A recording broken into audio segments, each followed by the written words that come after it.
nhất là cái trồng phi này lúc nào của mùa nào của tuổi kia cổng là u nhiêu đa thế nào ấy của cho nên trồng phi nào của mùa đầu giờ sai xe là u đa nhà nó u nhiêu đa thì trả rồi trả nên là của mùa này ít tiền nào một sao tỏ lại bên mà đi một sai xe là u trả rồi trả nhất là trồng phi nữa của cho nên là của mùa sai là u đa không nữa mùa này nó để nó cho bên lúc cho nữa nó cơ một nó tao một tại ít số mộng một tập nhưng là tại ít số mộng thế này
Được.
那他几十万？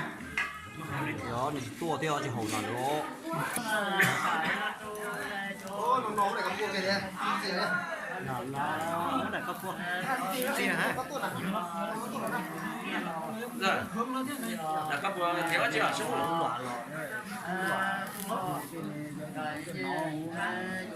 Thì các bộ nó được. Đủ rồi. tin gì mà không được con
ấy giờ mà họ nói vô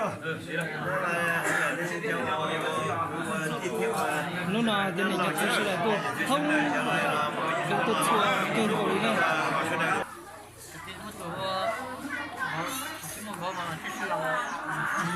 có một nhờ số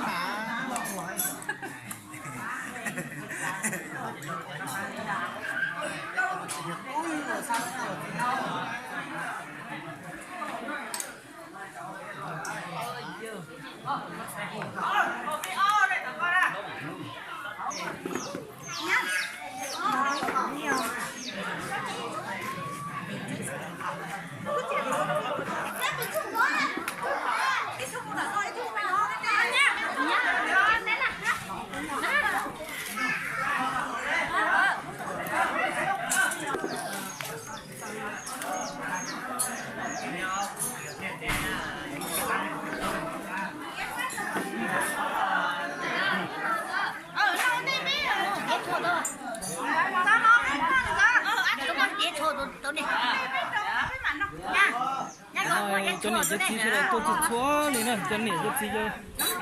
phòng cho lẩu rồi tôi chụp chi này nè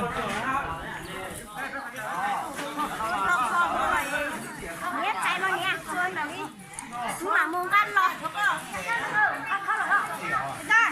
ra khóc nó đúng rồi là mà không ra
và